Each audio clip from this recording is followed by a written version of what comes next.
یہ حدیث سنانے لگا ہوں، حدیث ہے، حدیث رسول ہے.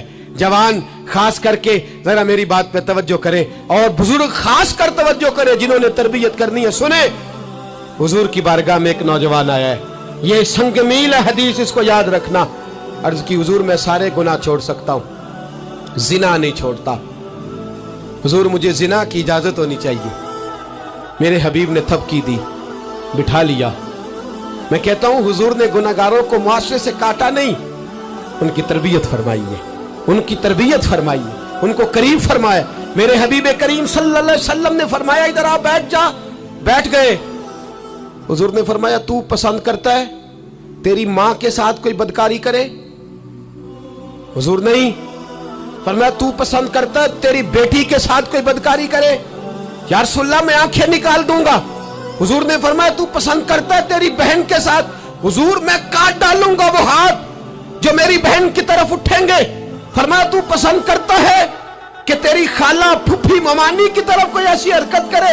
حضور میں کاٹ کے رکھ دوں گا ان لوگوں کو جو بات بھی کریں گے.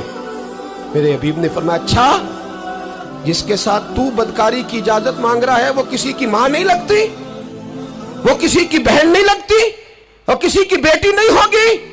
یاد رکھیں، ملا جلال الدین رومی 1، امام غزالی 2، اعلیٰ حضرت فاضل بریلوی 3. بزرگ متفقہ طور پہ لکھتے ہیں، فرماتے ہیں جو گند کے ساتھ دوسرے گھر میں تاڑتا ہے وہ اپنے گھر کی خیر منا لے. جو گندی نظر دوسروں پہ رکھتا ہے وہ اپنے گھر کی خیر منا لے. اس لیے کہ جو جرم وہ کسی کے کھاتے میں ڈالے گا وہ سزا بن کے اس کے گھر کی طرف لوٹا دیا جائے گا. جو بدکاری وہ کسی کے کھاتے میں ڈالے گا وہ سزا بن کے اللہ اس کے گھر کی طرف لوٹا دے گا. اگر اپنے گھر کو پاک رکھنا چاہتے ہو تو دوسروں کی طرف پاک نظر رکھنی شروع کر دو. اگر چاہتے ہو کہ تیرا گھر بے عجیب معاملہ ہے نا، بیٹے کو تو پسند کی شادی کی اجازت ہے تو بیٹی کو اجازت کیوں نہیں؟ اگر تیرا بیٹا پسند کی شادی کرے گا تو یاد رکھنا پھر جب کسی کی بیٹی یہ لفظ بولتی ہے پھر عزتوں کے جنازے نکلتے ہیں، پھر اوریانی فحاشی کا جو ہے وہ کلک لگتا ہے ماتھے پر. پھر یاد رکھنا چاروں جانب سے رسوائیاں تیرا نصیبہ ہوتی ہیں. اگر تو بیٹی کو روکنا چاہتا ہے تو بیٹے کا ہاتھ پکڑ. اگر تو بیٹی کو صاف رکھنا چاہتا ہے تو بیٹے کو شرم و حیا کی چادر اڑا.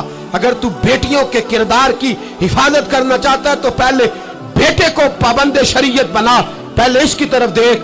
میرے دوستو یہ 5 چیزیں ہمارا بنیادی نقطہ ہے. ایک تو امیر غریبوں کی تحقیر کرنا چھوڑ دے، دوسرا غریب امیروں سے مانگنا چھوڑ دے، تیسرا عزت کے ساتھ جینا سیکھے، ہمیں ہر حال میں سود سے حرام پیسے سے بچنا ہے. چوتھا ہر طرف منشیات پھیلی ہے، ہمیں اس کے خلاف جہاد کرنا ہے. 5واں بے حیائی، عریانی، فحاشی گلی گلی نگر نگر نکل کر کے اس کے خلاف ہم نے بولنا ہے. مجھے میرے ساتھی کہتے ہیں نوجوان محفلوں میں آنا چھوڑ گئے، وہ کہتے ہیں حضرت صاحب کے سارے موضوعات ہی ہم پہ ہوتے. چند دن پہلے میں کلر سجدہ گیا، میں دور کے اجتماع نہیں دیتا، سفر نہیں کر پاتا، میرے پیروں میں درد ہوتا ہے، قریب رہتا ہوں. ان لوگوں نے بڑا اصرار کیا تو مجھے جانا ہوا. میں جب وہاں پہنچا کچھ دیر میں نے بات کی تو میرے خیال میں یہی تھا کہ نوجوان کہاں بات کو سنتے ہیں، یہ تھوڑی میری بات کو سنیں گے. میں نے ارادہ کیا، تھک بھی بڑا گیا کہ 20-25 منٹ بات کروں گا. 3-4 نوجوان میرے سامنے بیٹھے تھے.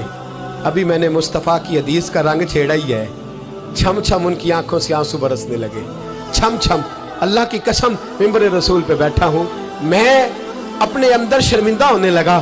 میں نے کہا یار تو کہتا تھا نوجوان بات نہیں سنتے، تیری ملت کا جوان اسے کسی نے بات سنائی نہیں، شاید تو اس تک بات پہنچا ہی نہیں سکا.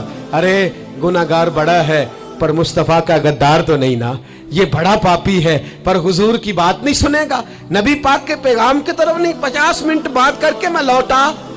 ایک ہفتے میں اتنے مجھے انہوں نے فون کیے، اتنے فون کہنے لگے جیسے تیسے بھی ہو آپ دوبارہ آئیے، مجھے جمعرات کو دوبارہ وہاں جانا ہے. وہ کہنے لگے جون سا وقت کہیں گے ہم رکھیں گے.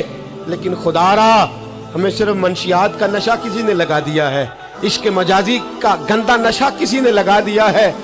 کوئی ایسا ملے جو ہمیں رسول اللہ کے عشق کا نشہ بھی لگا دے.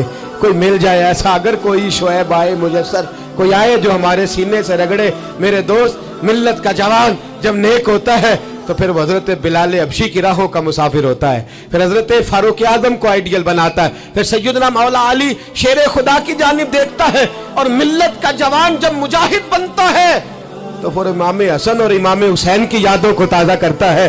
وہ کبھی علم الدین بن جاتا ہے, کبھی عامر چیمہ بن جاتا ہے, اور کبھی ممتاز حسین قادری کی شکل میں سامنے آ جاتا ہے.